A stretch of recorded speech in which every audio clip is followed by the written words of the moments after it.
Hello, my name is Barbette, and I'm here today with this segment of Zoom Out. And today's word of the day, the topic is misinformation. So first I want to zoom way in and let's just look at the definition of misinformation.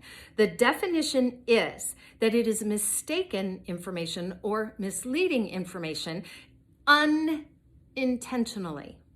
Okay, so let's just stick with that it is inaccurate information and that it becomes misleading unintentionally. So zoom out just a little bit and let's look at how we're using it in our current culture. Misinformation is just being thrown out there to be used for anything that we don't like. Anything that goes against the popular narrative, anything that goes against the pharmaceutical industry, anything that goes against what Dr. Fauci says, or anybody else. What it means is, if I don't like it, I don't want you to say it.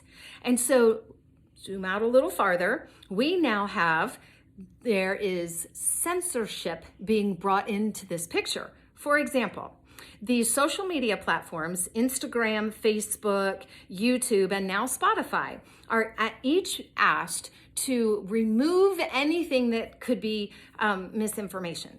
So what that means is, if I don't like it, I want you to remove it. Doesn't matter if it's accurate. Doesn't matter if it's true. If it goes against the popular narrative, please remove it. That's called censorship. That we'll look at another day. Today we're sticking with misinformation. Okay, so in the most recent social media issue, Spotify was given the, I think even the White House said, to remove all this misinformation, and including Joe Rogan, who, I don't know, until recently, I think nobody complained about any of his stuff. If you didn't like it, you just didn't watch it.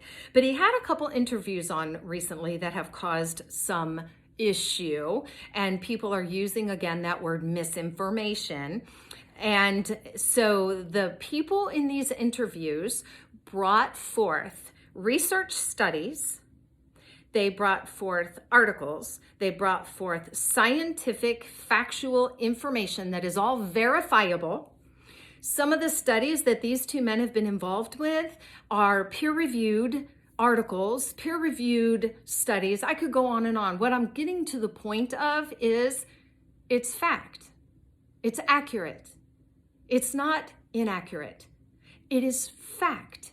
So here these gentlemen bring this information, Joe Rogan interviews them, and now there is this, oh my goodness, there's misinformation out there. You must pull it. You must censor your platform from having information on there, though it is true and accurate, verifiable, and researchable.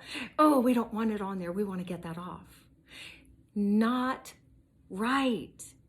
Are you really okay with pulling off things that are true? Maybe you don't like it. Maybe you don't want to hear it. Maybe you don't want to be a part of it. Don't listen to it. Don't read it. But don't censor it. That's crazy. So back to the point, misinformation. If you're going to call it misinformation, then you better know what's inaccurate about it. What is wrong with it? And prove it. I would love to see Joe Rogan, for example, bring forth one of the people from one side and one of the people from the other side and let them have a scientific discussion about their research and about their research. Could they both have research information that is against each other? I suppose so. Let's find out. But right now, they're not doing that. What they're doing is saying, I don't want anything out there but my side. And if it's not my side, everything else is misinformation.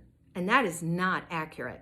So for today's version of Zoom Out, I would like you to zoom out and look at the bigger picture. Look at the perspective. Look up the actual definitions of these words that are being used inappropriately. And discern for yourself. Would a scientist actually come out into the public realm, expose their scientific information without proof? You decide. Again, my name is Barbette. Thank you for watching today's version of Zoom Out.